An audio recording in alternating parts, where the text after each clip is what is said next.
you're in a bar battle. having your first drink, that you're like, Who is this? Yeah, who is this? Right? The AI battle. Yeah. So I'm not saying it's a bad app. I'm saying it's a really good app, and that's dangerous. It's dangerous. Yeah, it's dangerous. So good that app. it's Yeah, dangerous. it's so good. It's dangerous. No, but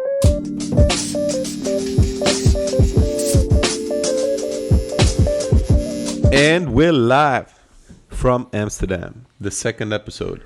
Today we're going to talk about. Oh, I don't have the app. Today we're going to talk about the number one app you will have on your TV when you have a party, and we're going to talk about Gojek. Gojek. Yeah. Curious about that. And we're going to talk about AI and text analytics. Oh shit! I messed this one up. Put the sound on. Fuck. Technical difficulties, ladies and gentlemen. Are you ready? Okay. That's, by the way, the best app of 2020. The DJ air horn. DJ Airhorn. Wish it was ours. Yeah. Should we kick it off? Shoot. Sure. Cool. Since we're in the party mood anyway. So I've been walking around with this idea for a couple of years now.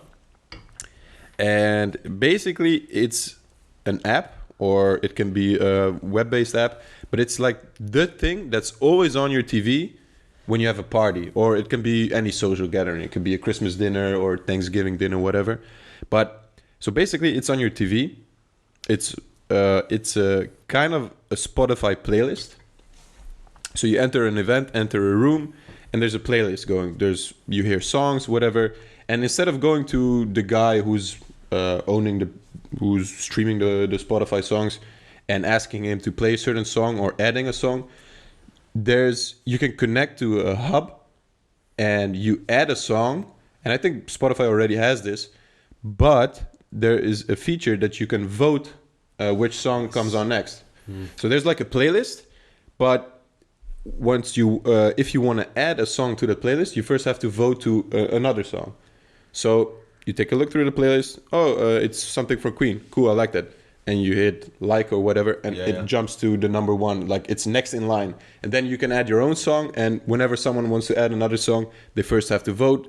And maybe your song gets voted to the top. So it will be the next song playing. So just from my understanding, so you can use this for every social event, and so then people can use the app or maybe the function. I think because probably a lot of people will use Spotify initially, right? So the most ideal scenario would be to be like a plugin for Spotify, or the ideal scenario would be for Spotify to add that feature. Sure. But maybe we can interact with Spotify, so that it's a standalone app at first, and then maybe Spotify will integrate it. Cool. But the cool thing is, so the idea started with just that, and actually, so we've had our New Year's party at our mutual friend, and we did the bingo with the you have to take a ball, you have a number, and once in a while it's like a lottery, and if your number comes out, you have to take a shot of tequila, right? Sure, yeah. But before Ozin did that the first time, I already had this idea, because since it's an app that is always on parties, I thought it would be cool to, because it would be just boring to make it only about songs. Sure. It would be cool to make a feature that randomly, everyone who's connected to the app randomly gets a notification like, basically, you're fucked. You have to take the shot. Yeah, and like everybody the else also whole gets screen the starts notification. flashing. Yeah, everyone gets a notification like Albert is the one to take the shot, and the screen starts flashing like Albert, you're the one. Yeah. And you have to take And a maybe shot. also you can make the music stop. Yeah, So sure. you get the sound, You get all the attention. and then we get one sound in particular. Yeah, you're right. then you know it's your turn to drink. Nice. And then you know it's your time. Yeah, Exactly right. You're screwed. Yeah. So there was one extra feature to make it like more party-like, and of course you would always have the nuances, because you have a party with friends where you drink a lot of booze and alcohol, and it's really going crazy. But maybe you have an event like with your family, so you don't want to take the free shots, but maybe someone has to do something funny, or someone has to, I don't know. For instance, change socks with the one next to you. Yeah, Something like that. For example, just make it fun. Not just about drinking. To make it more cool and fun and whatever. Exactly. So there's like an app, it's always on. You have a social gathering, and like instead of just having the TV on, it's like it's there, it's on the screen. Maybe when the songs are playing, it's just a wallpaper or something. Sure. Maybe you have a list of everyone who's attending the party. Maybe it's kind of linked to Facebook profiles. You see some pictures or whatever, and then once in a while something happens, like an event takes place, and You know why I think that this is a cool idea? Is because everyone nowadays is interacting with each other through an iPhone or, you know, through a Basically. smartphone. Yeah. So basically also at the social gathering, Kind of, yeah. It kind of is, by interacting with each other in a, you know? it's a mix up. It's a You're mix up, there, of you're course. Yeah. speaking face to face, but the social or the technology is pulling you to the side. Exactly. And what I found very cool as well is the fact that you can have these different kind of functions within the app. Yeah. So for instance, if you wanna, I don't know, play a crazy drinking game, you can do that with your friends. Yeah. But if you wanna add the function to do something ridiculous or funny, for instance, change your socks with someone else, you can add it as well. Did I understand that correctly? Yeah. So cool. there's so there are multiple elements to it. On the one hand, you have a more party element, so to say. But on the other hand, you can also make a more fun element, which is basically more applicable for other situations. So it's only not limited to one situation. Yeah. So if I would have to like summarize the app in one sentence, it's the app that's always on a social gathering, and whatever the social gathering is, crazy party or casual Christmas dinner with family, doesn't matter. There's like options and features, and I think there's like always one host, one guy that probably lives there or whatever. He hosts it on TV, and he he defines the rules. Oh yeah. Like at this party or this event is going to be this feature, not this feature, and this rule or whatever. And then, for example, So he disables basically the things that are not like the relevant. free So if shots. You won't have exactly. it at a casual Christmas dinner. Yeah. But for example, the Spotify, like which song will play next, that can be on always. But wait a second. So if I understand correctly, you can give assignments, but you can also make a playlist. But how do you integrate those? I mean, if you make a playlist, is it somehow compatible, for example, with Spotify, YouTube, in the case of music?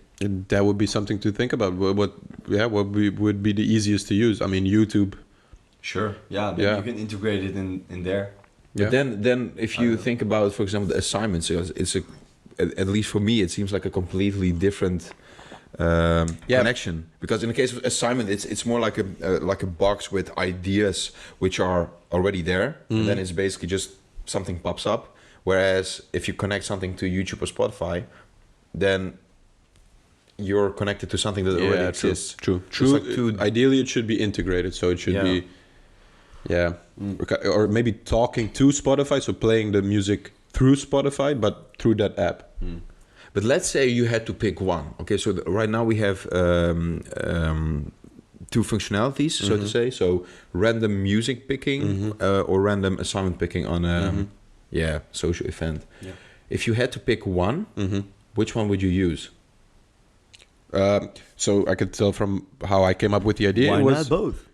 But that's how it started. So the first idea, the initial idea was, do you know Slido, no. Something like that? We use it at companies where I work at. So we have a gathering, some kind of networking event or whatever, and then there's always 10 questions at the end just to make it more interactive, whatever. And then you can log on with your phone. It's all in the browser. You have like a code. It's on the big screen, 513. You put in your phone 513 and you get connected with everyone in the room. And then there's 10 questions and you have to answer those questions. And then at the end, there's a winner. Whoever had the most questions correct and whoever answered them fastest, whatever. And I thought, okay, this interactiveness could be applied to Spotify, as in there's a playlist. I add a song to the playlist. I let everyone else vote. And basically, we all together determine what the next song will be, because obviously that's the most popular one, because everyone voted it. That's how it started. And I thought, okay, of course, this would be a cool feature. And then you could, like, starting from this, you can make an app, what is always on your TV when you have a social gathering. And then I thought of another feature being now it's time for Aubrey to take a shot or do something crazy or whatever, to make it more fun, not just about music. So initially it was the Spotify thing, the song thing, and then I kind of pivoted to fun. But could it be like two separate apps, or is it really something overlapping? Could be, but that's the thing. I want it to be the app that's always on the TV. Okay. Yeah. And I think if it's only And about music, entertainment. it would be moi. And if it's only about fun, there's probably apps who do that, kind of a lottery Yeah, app sure, or yeah. whatever. So it should be kind Because of a for mix me, the overlap between music and fun is entertainment. So basically, it's something which brings entertainment. Yeah. So that's the unique factor, so to say. Yeah. Okay. Yeah, you could also add in, for instance, games we play when we were with friends is 30 seconds, of course. Yeah. Yeah, Those kind of things. Yeah, those kind of things we can do as well. And one You thing can that add as well. comes to mind now, because the way you should think about it is, what, like, that app doesn't exist. I'm at the party. What elements are there? So there's music. Yeah. There's food. There's drinks. Food is maybe a bit difficult to put in an app, but like Sure. drinks, okay, we can do the shot thing. But maybe another cool thing is, for example, let's say you're at a party, but like you would want to say to the host, like, man, who the fuck is this guy? He's acting weird. I don't know this guy. Or maybe someone puked in the toilet. Report to the host. Exactly, but like it's like anonymously, you could send a message to the big screen, the TV, like, dear host, who the fuck puked in the toilet or whatever, and then he can see like, oh shit, or maybe you want to tell something or share something. Damn it, Tom. To make it even more fun. Oops, I did it again. Yeah.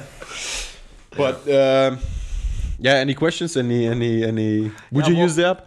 I would certainly use the app because, in essence, I do think that I understand a little bit what you're talking about. You just want to make a one-stop shop for an app that you put on during a social gathering, for instance, a party. Yeah. I see it being used, for instance, during a children's party. Mm-hmm.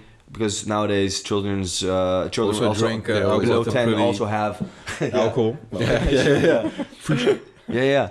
So I also see those small children who have a smartphone right now nowadays compared to, I don't know, 10 years ago, using this app.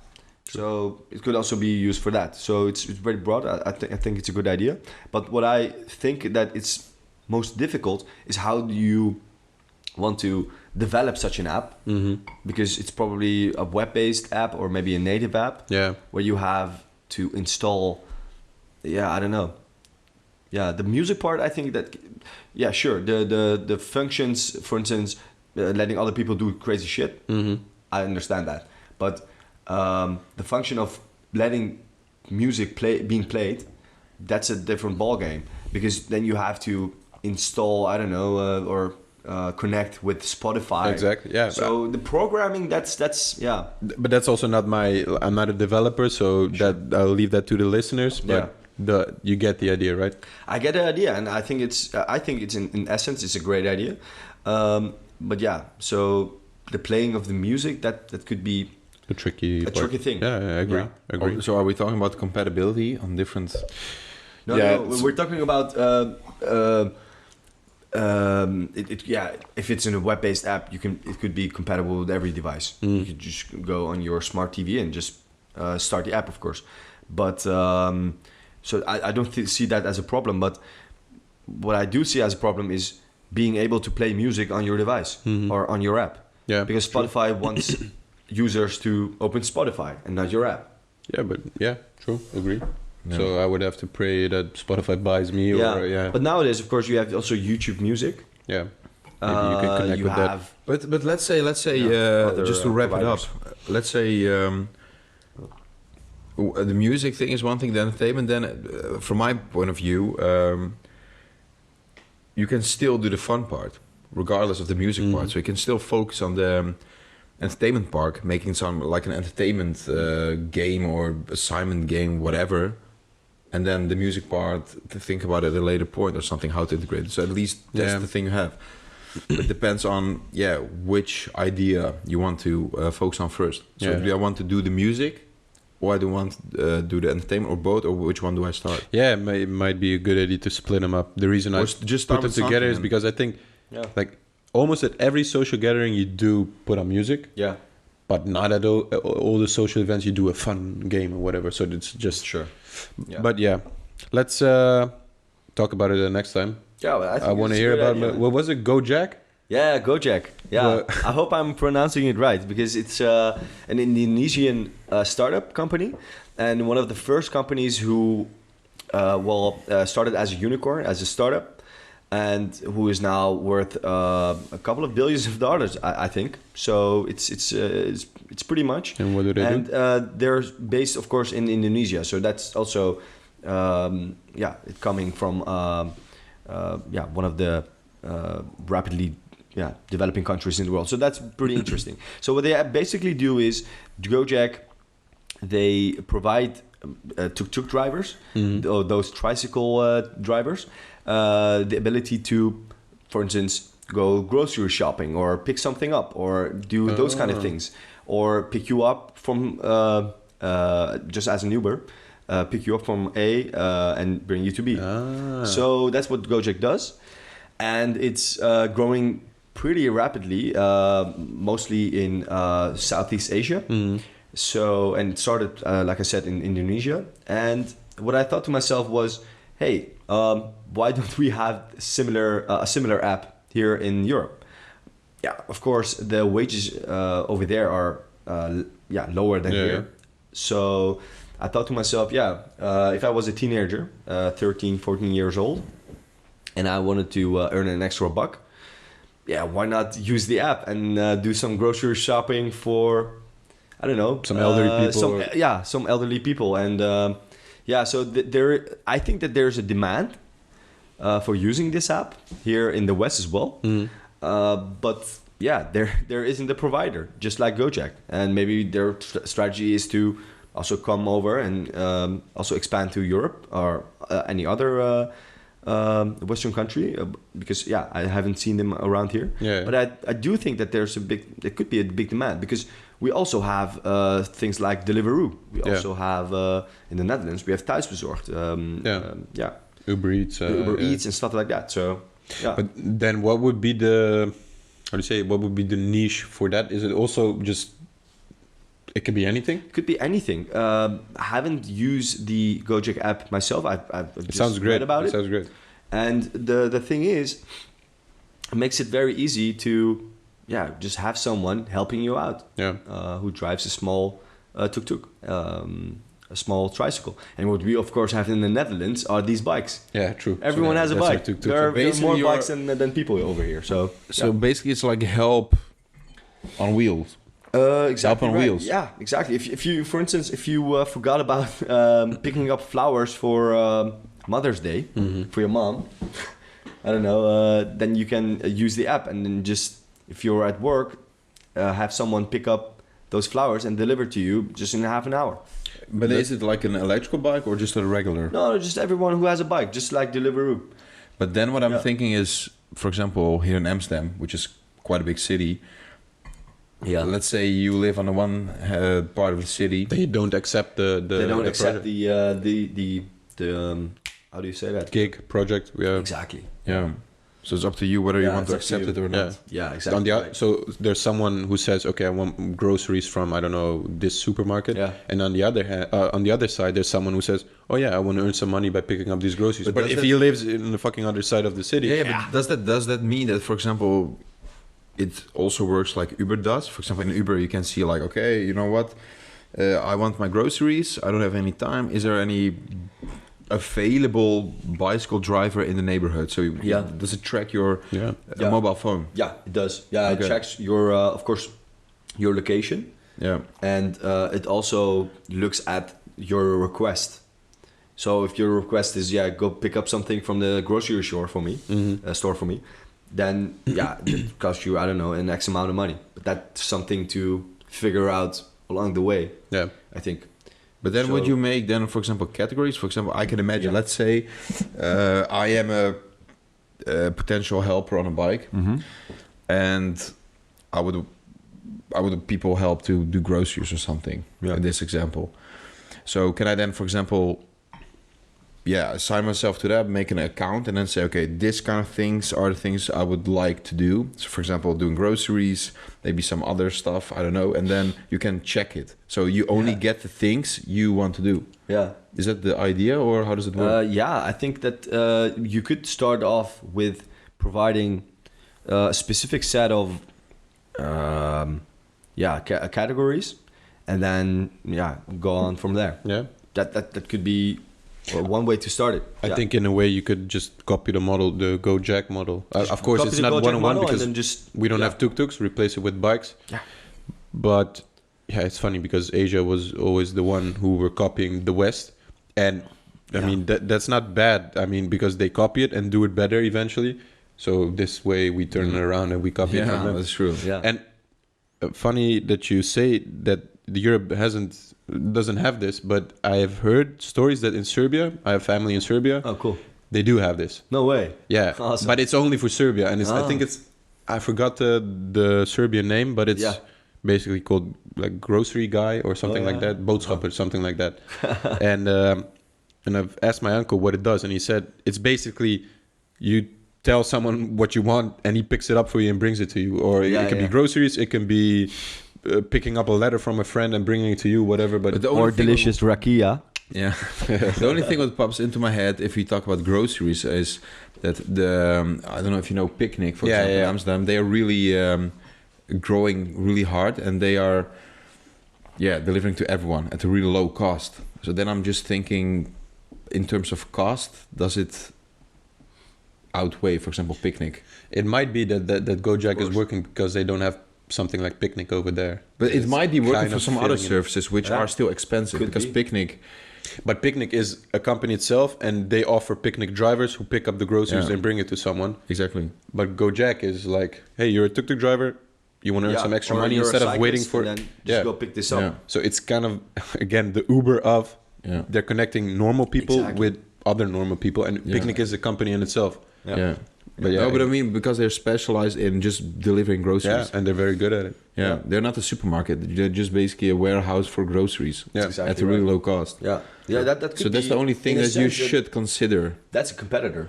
Exactly. I'm just saying you should consider those kind of companies as well. Yeah, sure. I think so too. But I think, like, from a general perspective, that it's also good. Like, people want to help other people, and I'm available, and why not? So it's a win-win situation. I read an article about this, about two teenagers here in Amsterdam, who on it was in the center of the city. So what they basically did was every Sunday morning they got out of bed very early, went to the supermarket, and then got these delicious croissants.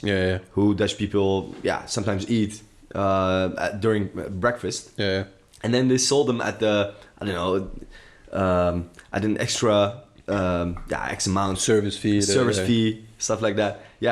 So then they delivered that to those homes, and these guys, as a teenager, they got pretty rich. So you could also if you look at that as an example, then you can say, okay, it works. There's demand. So there's also a lot of people who maybe want to pay for it. So pick up croissants for me. I don't have the time, or I don't know. I'm not in the mood. I just want to stay longer in bed. Don't want to go to the supermarket. Actually, you know what's really interesting? Because now this company popped into my head because I was talking to a friend a while ago. I think it's been more than a year. I don't know.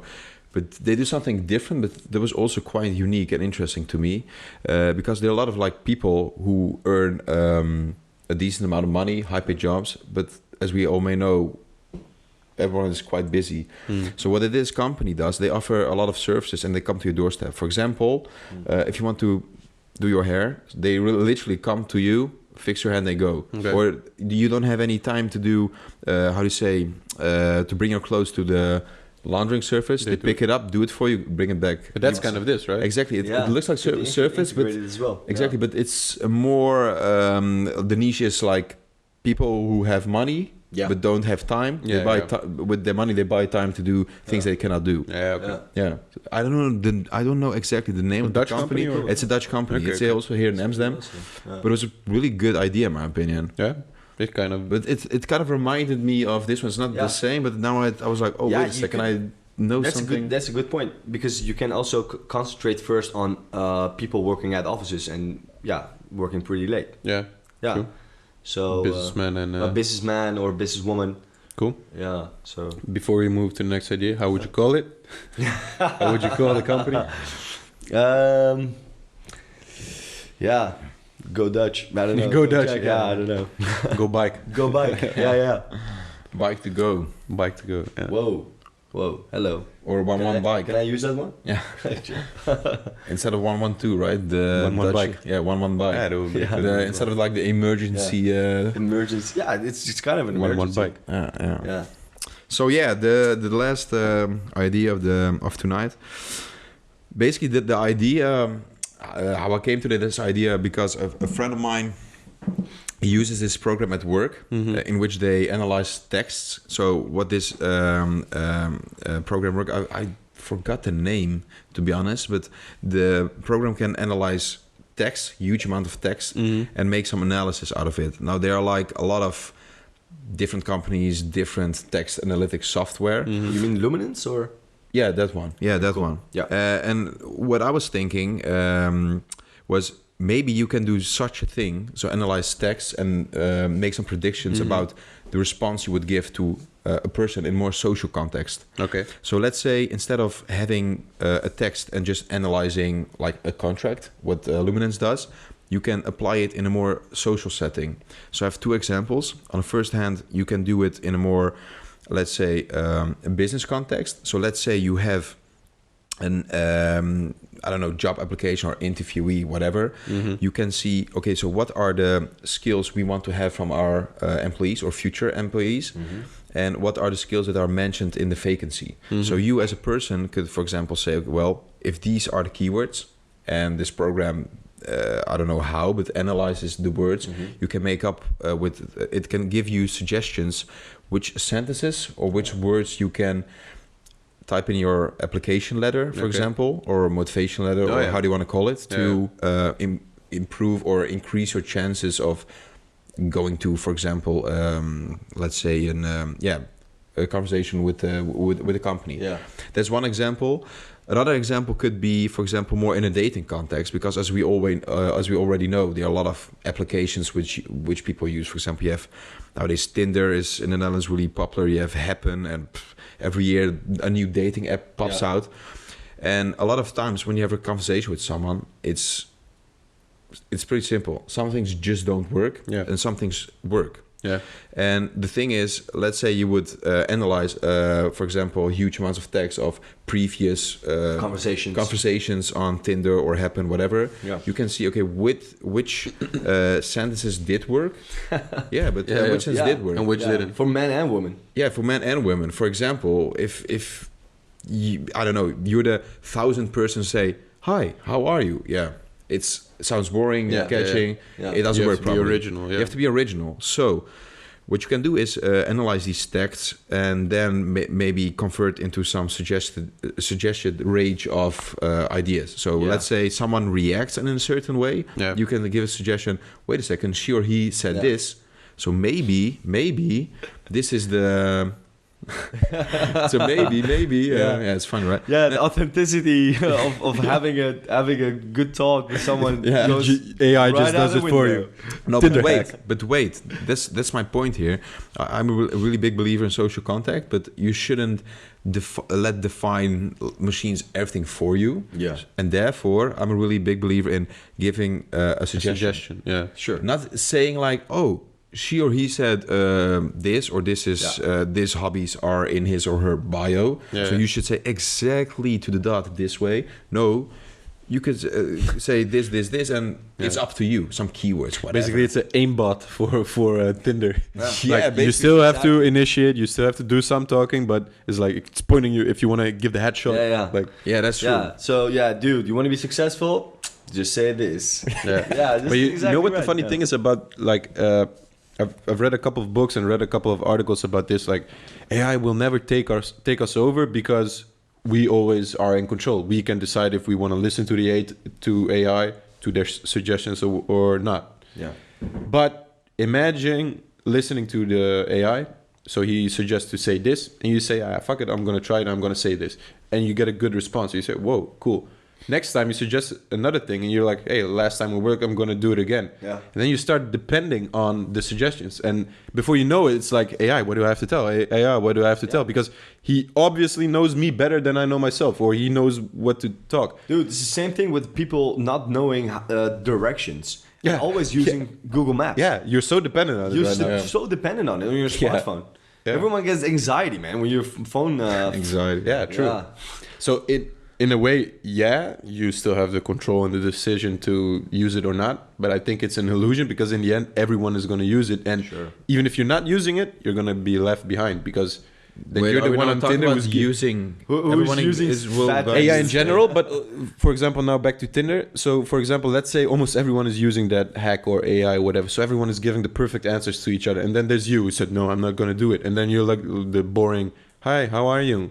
And then every girl's like, fuck this. He's not giving me the answer I want. Yeah. And what you also, I think, need to think about is when you eventually have two two AIs talking to one another, and then that's true. Like, you're in a bar battle. having your first drink, then you're like, Who is this? Yeah, who is this? Right? The AI battle.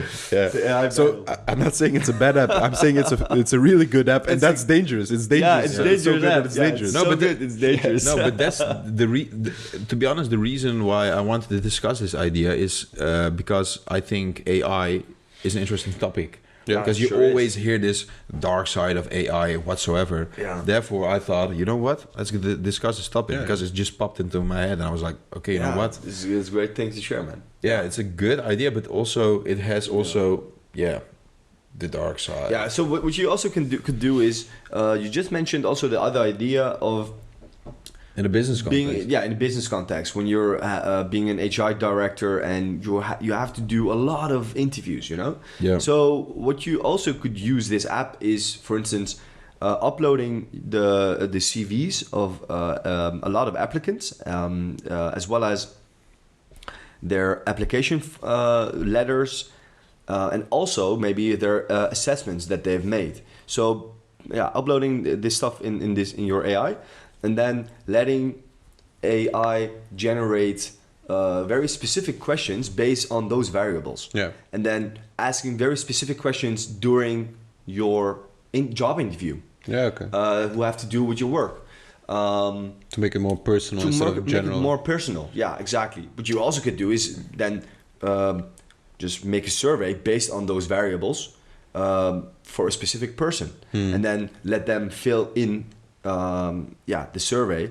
So that I think that's a lot of that's also time and cost consuming to do it in person. Yeah. So that could reduce costs as well. So you can you're also use it saying- in that context, maybe. So you're saying making predictions based on what people say or what questions they give to specific questions. No, answer to a specific question. No, making predictions. I actually coming up with questions to ask job applicants based on their job application letter, their CV, based on their assessment, and based also on the type of vacancy. So you're saying instead of like pushing from a company, this is what we want. So we ask the questions, you're pulling. So who's the candidate? Yeah. We're pulling information from him, what we would like to know. Yeah. So way to around. give you an example, let's say I've written down in my CV that I'm good in Excel, right? And based on that, I get a question. I don't know which type of Formulas you use. formulas do you use, or how could you I don't know, do this or that in Excel, or which functions do you frequently use in Excel. So that could be one of the questions to know what level of knowledge or what level of skill someone has if they say that someone is good in Excel or in any other. Instead of a general question like, oh, I see you're good in Excel. Could you give me an example? I mean, I always get the question when you apply for a job, could you give me an example where you show how good you are or whatever? Yeah, that's based on the STAR method. In this situation, I have to do this.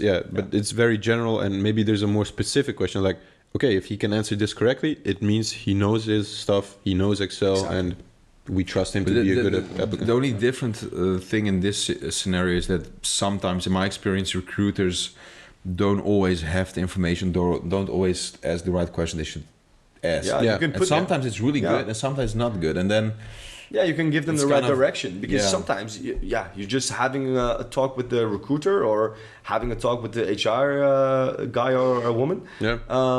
Where where this specific person gives you asks you What's a so question and you're like What's so funny? Your phone. your phone is vibrating. rang and something Is acting up. something popped up as a notification. But I also do want to mention one thing. Yeah. There's a danger in that as well, and that's it. So we discussed the danger of Tinder, AI, hacks, Sure. whatever. But here, one could, if he could get to the algorithm or to the machine learning thing, he could use it to his advantage. So everyone has strengths and weaknesses, right? Sure. And you go to a job interview, and you want to get asked questions that highlight your strengths and not your weaknesses. Yeah. So if somehow you could crack the algorithm, crack the code, and adjust and tweak your CV so that you only get asked questions about your strengths, that would be really good for you. That would be really in your favor. Yeah. But So you can manipulate. Yeah, that's true. But in the end, if you're not good enough, it will. Yeah, True, but eventually that's will the come thing. off. But that's but what you it's- want. that's You want to all- have a this- good prediction of whether or not someone is good or not. That's true. That's true. That's the problem you're solving with That's using. true. That's true. Or But you want also to have solve. to. You Yeah, also have if to you question yourself. That's crack a it. scenario which could happen. Yeah. At the same time, I do think the chances of that scenario that it would be happen is maybe low, or maybe a certain amount of people which could crack that algorithm, and then of those people who crack the algorithm and still fail at their job, I don't know if it would be but- that of a problem. Yeah, No, but there the will thing always is- be a percentage, I think. Yeah, but Fair. the But same you will happens right have now. that You can risk. apply for a job, kind of lie, kind of bluff it, and then after 4 or 5 months, you quit or you get fired because you're not doing a great job. And the whole thing about using the AI is to prevent this, because you're predicting, okay, this should be a good candidate because we ask very specific questions. He answered them correct. There's a high chance he will be a good candidate. Yeah. And then if you can manipulate it and Yeah, you get fired, that then you're back chance- at zero. Yeah, and- sure. Yeah. That chance will be always there, I think. Yeah. Yeah, I think so too.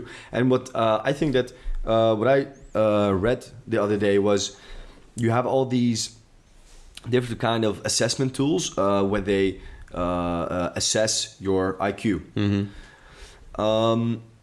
And that assessment, if you pass for that assessment, then that gives the employer a 50% chance, or as a predictor, 50% predictor that person is probably 50% probability is a good employee for that specific job. So if you could, with this tool, by asking the right questions during a conversation, if you could add a little bit on that probability, that for instance not 50% after passing, but 55% or 60% probability that person is the right person for the job, I think that's a huge gain. Yeah, or even lower, then you know for sure this is not going to be a good applicant. But this is based on a conversation. So let's just follow the order just to understand it correctly. So in order to hire a good employee which will do the job correctly, that's based on extracting the knowledge based on their CV or motivation letter to see what questions you would have to ask in order to see whether they will do the job correctly or not correctly. Exactly. Yeah. Okay. Therefore, I think it's really good. I think there's seriously some. Yeah. So instead of this, hiring or not hiring someone based on general questions, having very specific questions that like really raise the statistic that he would be a good or a bad candidate. In my opinion, it's really important to ask specific questions because what I really experience in job interviews is that sometimes, I mean, I don't want to disrespect some recruiters or whatever, but some can really deviate from their plan at hand, and I just sense it because some people, they start with a question which is pretty general to get to know you, but they can quickly go deep in a certain situation or a certain really specific question which they want to know. But sometimes you also have recruiters who are asking the same general question over and over, and then when you get it, at least for me, then when I think, okay, well, so where does this question come from? Like they're just going through a checklist. Okay, so I have to ask this question.